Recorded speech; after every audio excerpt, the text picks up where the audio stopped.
Hi, and welcome to Feminine is Beauty. My name is Sarah, and today we're going to talk about relationships that you think you can change.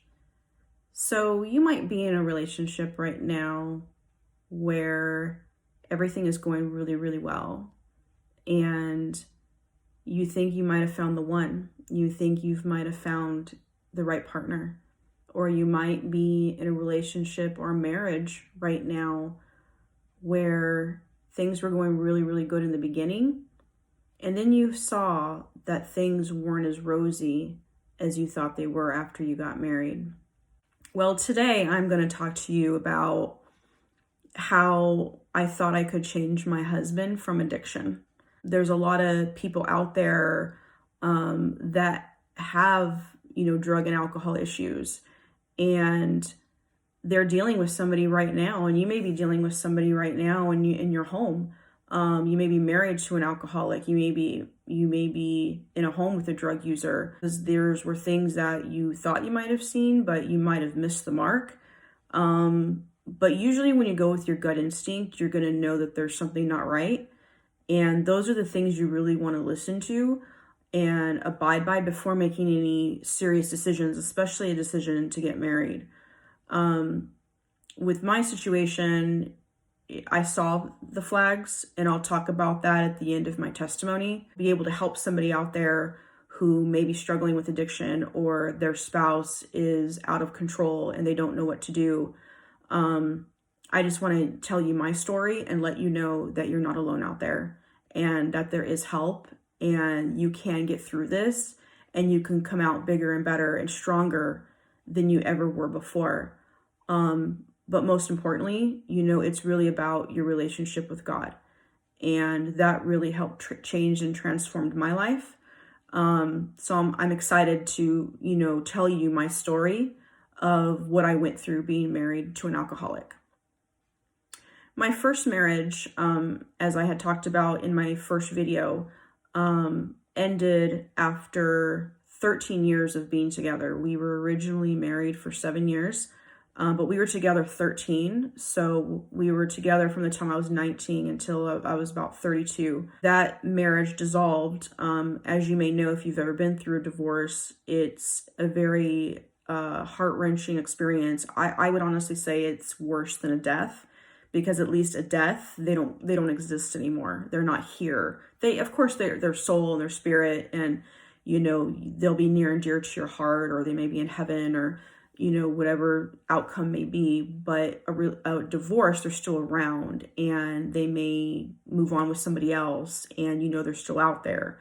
And you might possibly run into this person. So it is a very difficult aspect to go through, and one of the most hardest and stressful experiences you'll ever encounter. Only a few months after my divorce that I really started dating my second husband, which was a huge mistake.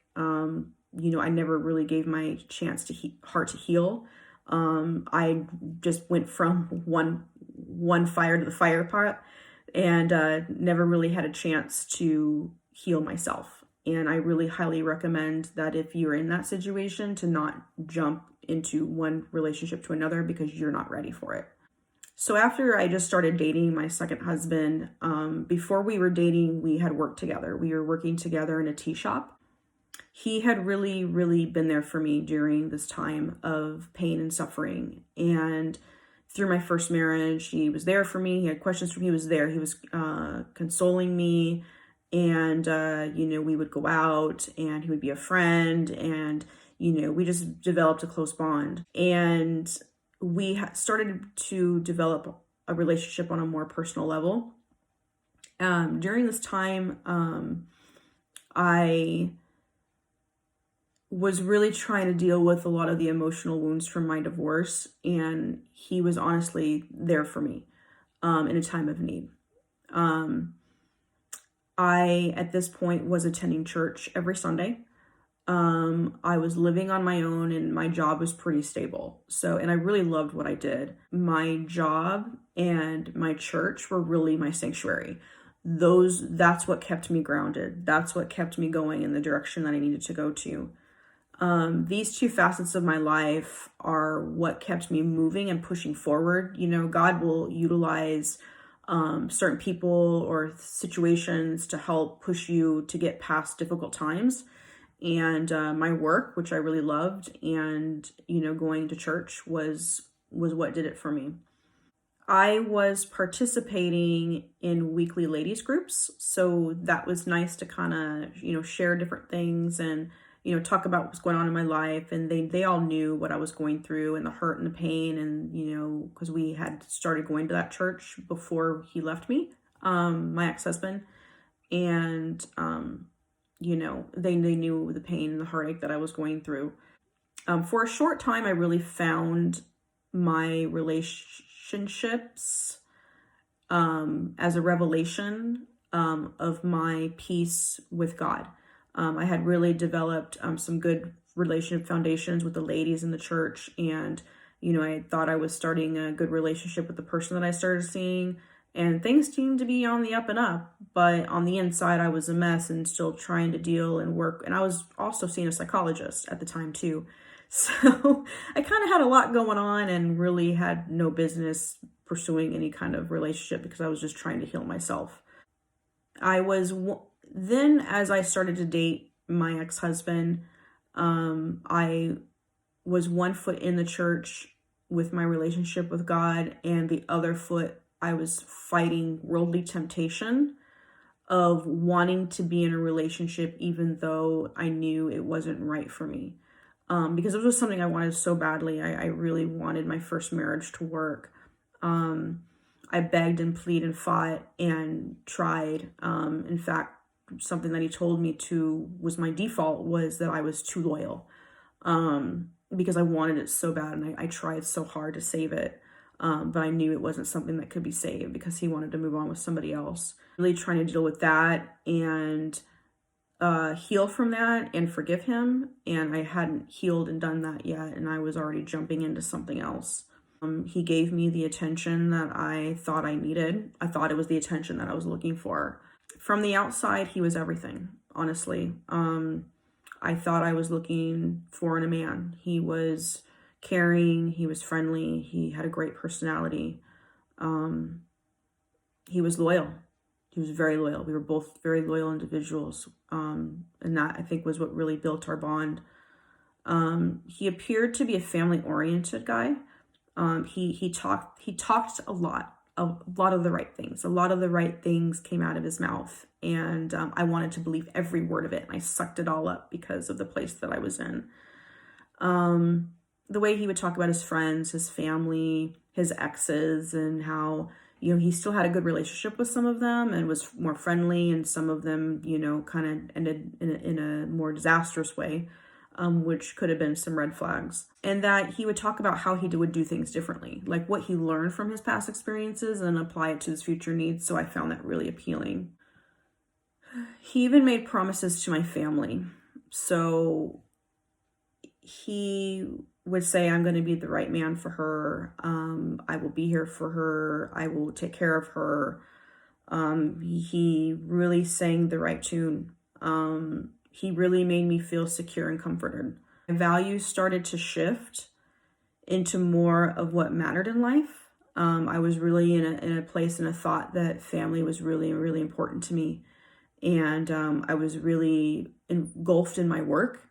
But it was nice that I was wanting to grow and thrive in a career, and he was willing to come along and be a part of it, and or allow me to, at that point in time, I wanted to have the main career, and he support that and be a family guy. For a short time, we were very happy, and we spent every waking moment together.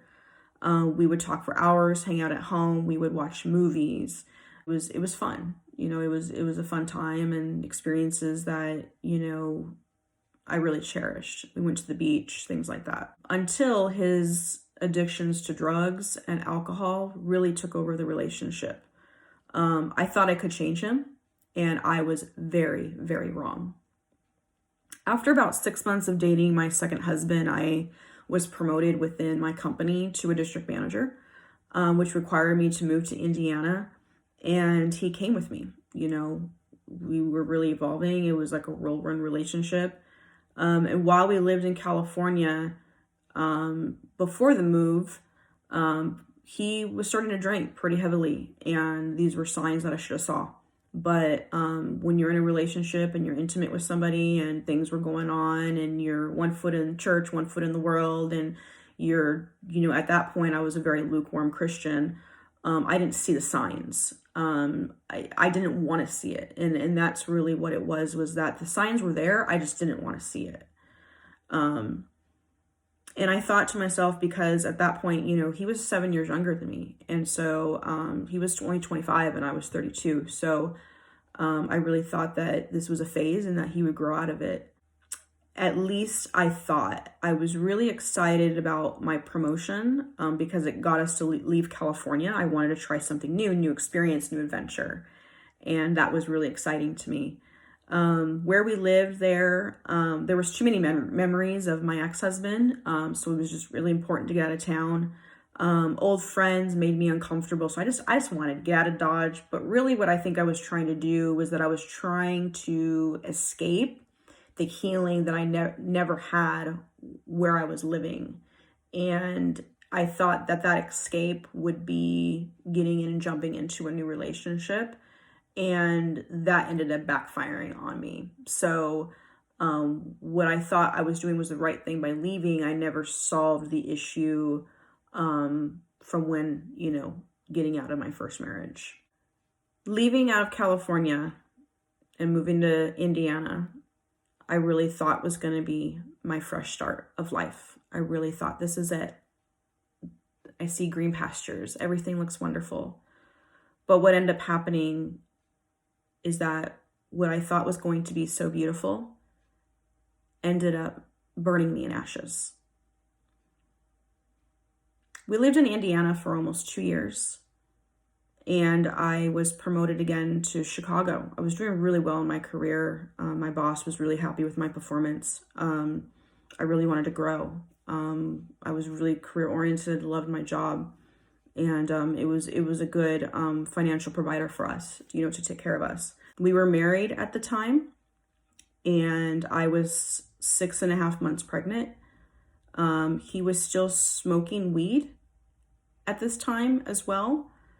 And his drinking was really out of control at this point. And because I was gone so much and I was traveling and I was going here and there, and because I was a district manager, I, at one time lived in Indiana, had to travel to Kentucky and Ohio, and then went up to Chicago. And finally I was in a little bit more stable environment. And that was really when I was really starting to see what he was doing when I wasn't around. From the time I could remember, it was more common for me to see my husband intoxicated or passed out than sober. Sobriety wasn't even thought about or even something I even saw. I just saw him continuously drunk or intoxicated or passed out. At this point in my life, I was running 10 stores in the Chicago market. I was solely supporting our family. I was the 100% provider. I not only had to worry about my career, but I also had a baby on the way and a deadbeat husband who was sinking fast. Being the wife, I thought I could hold my family together and make known to him how his behavior was affecting our marriage and our future family. And as a wife, I thought that because of that was the value enough that he would just, I'm just going to wake up and I'm going to change because I want to do this for you and for our baby. And he would make countless promises that he would change after our daughter was born.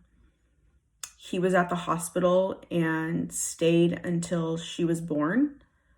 But right after she was born, he left because he needed to drink.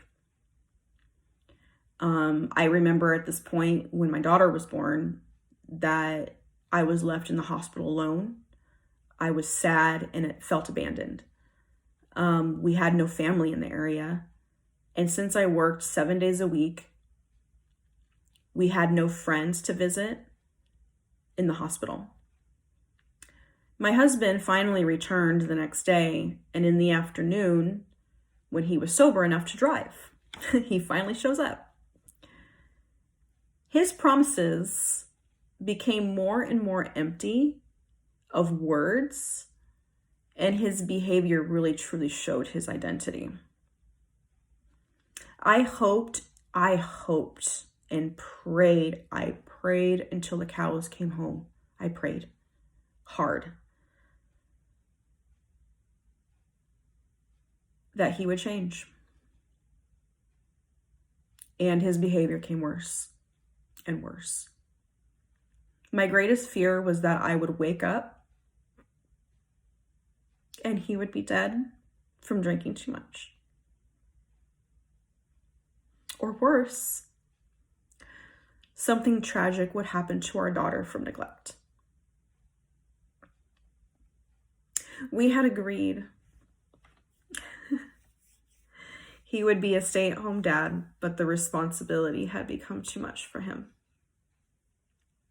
With his addiction out of control and the concern for our daughter's safety, I thought moving closer to family in Arizona would save and heal our family. I left the company I had worked for 7 years to work for another retail company. And when we first arrived, my husband's health at this point deteriorated. And the doctors were shocked that he walked into the hospital alive. His parents watched our daughter while I had to work, where she stayed for a week until he was healthy enough to come home. After he came home, he was good with not drinking for about a week. Until I came home, I saw him passed out on the floor with our 1-year-old daughter crawling on the floor alone. I was horrified.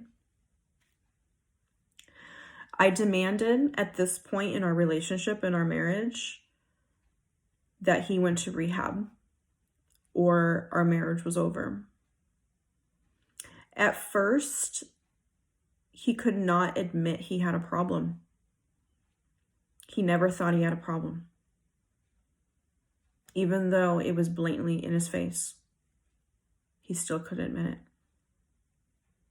And the crying and the begging and the pleading and the bottles and the cans and the gallons of alcohol that I would drain down the drain every day to show him that his behavior wasn't acceptable, he still believed he didn't have a problem and how he was destroying our family. When he didn't admit that he didn't have a problem, he realized that he needed to go or I would be gone. Rehab was good for a while. He was there, but when he returned home again after a week, he had begun drinking again. This time it was different. He now became too dangerous to be around while he was intoxicated.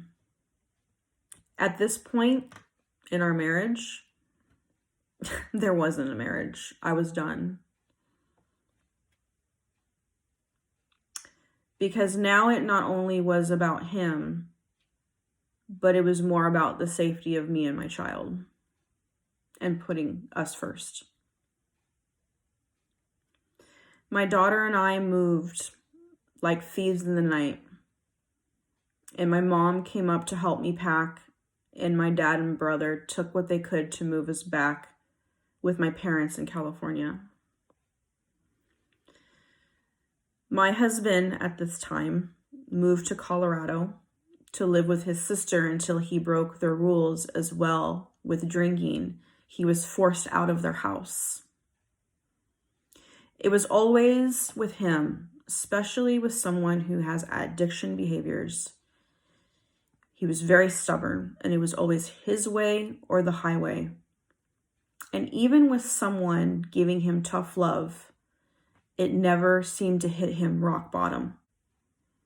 I thought that when he lost his family, I thought that when I left and moved back home to be with my family and my parents in California, I thought he would change. I thought, that's it. This is his wake-up call. This is his come to Jesus moment.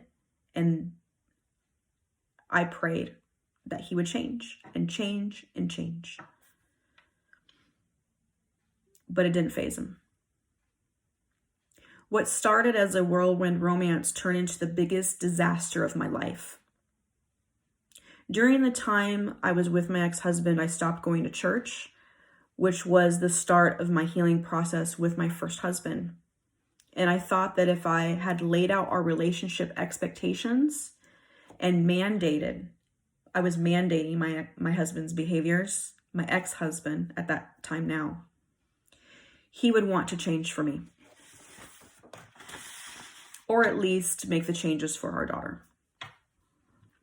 The signs were there early on.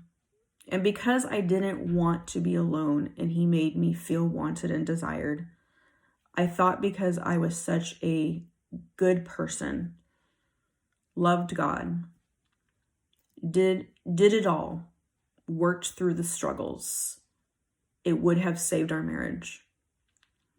I thought if we pulled it together, he would change.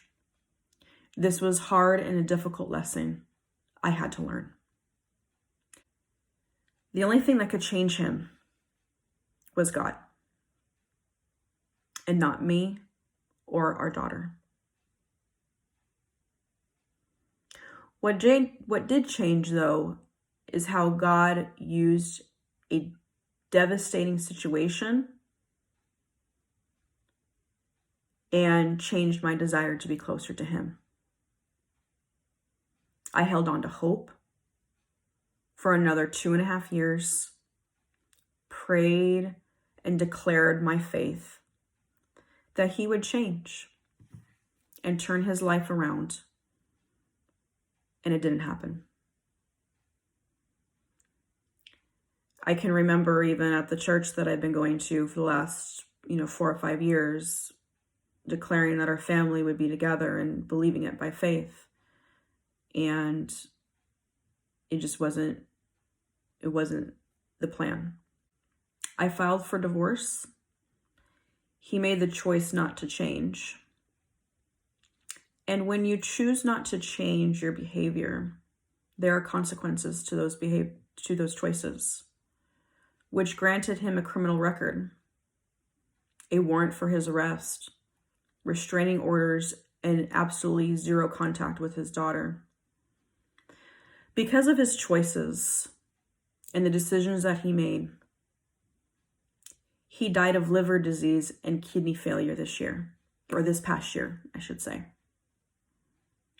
Even with everything that has happened, I forgave him, prayed for him, and knew he made his peace with God. So you might say, well, if you prayed, Sarah, if you really prayed and you believed God would heal his addiction, why was he not healed? You might ask yourself, well, isn't God in the healing business? Doesn't he do these things? I will never know the true answer to that, but what I do know is that God does not force his will on anyone. And everyone has the right to free will. Otherwise, if God controlled everything we did, we would all be walking around like a bunch of robots controlled by the universe. Because of Adam and Eve, the choices of free will may leave us in sorrow. That goes back all to the book of Genesis and the Garden of Eden. Free will is supported in Genesis 2, verses 16 through 17. And the Lord God commanded the man, saying, you may surely eat of every tree of the garden. But of the tree of knowledge of good and evil you shall not eat. For in the day that you eat of it, you shall surely die. And his choice, because he ate of the wrong tree, he perished.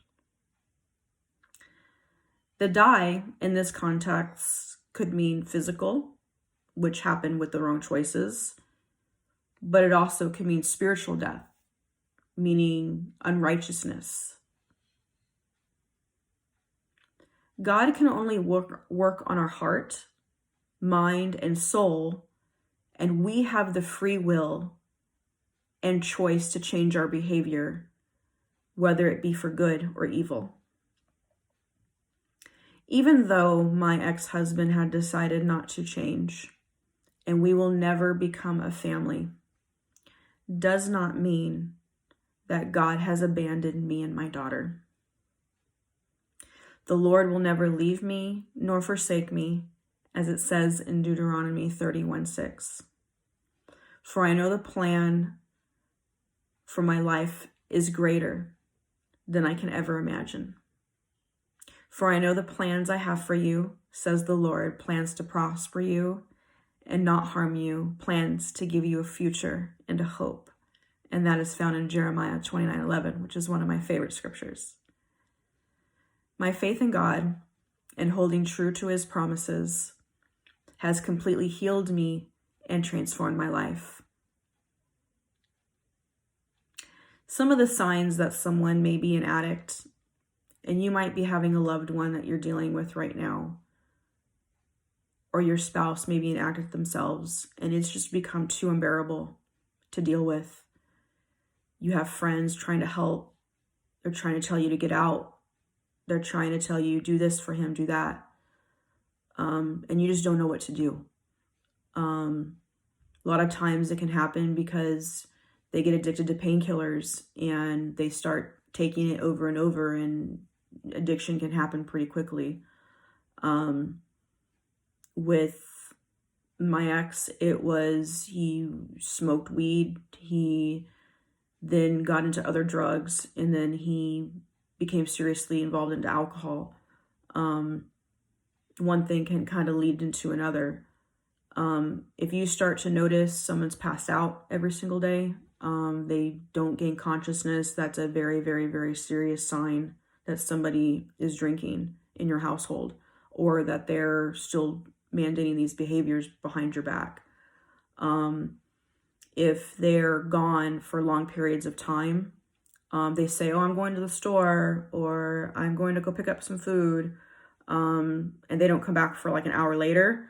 One or two things are really happening. Either they're having an affair, or they went somewhere and didn't tell you, or they went picked up some booze or sat at a bar and decided to have a few while they were out before coming home, bringing the food home, or whatever that they were supposed to do before they came home. Those were some of the signs. When someone really starts to drink and they can't function without beer or vodka or whiskey, or they have to have that glass of wine 6 times a day, or drink a couple bottles, or they go through a whole pint, or a gallon, I should say, plus a 12-pack of beer. You might say those are signs that you have a problem, that there's a problem here, and that they need help. So if these things are going on in your life and your spouse is currently experiencing addiction, there is help. And, there's some phenomenal resources out there that can really help you, you and your spouse, your loved one. Maybe it may not be your spouse. It might be a brother or a sister or your dad, mom, a loved one in the family, especially with everything going on in our country and all the unrest going on. People are resorting to alcohol. I currently, right now, I work at a convenience store, and, I'm constantly selling. People are constantly coming in for beer, cigarettes. Addiction's on the rise. And we're in a time right now where people are drinking more. People are smoking more. People are eating more.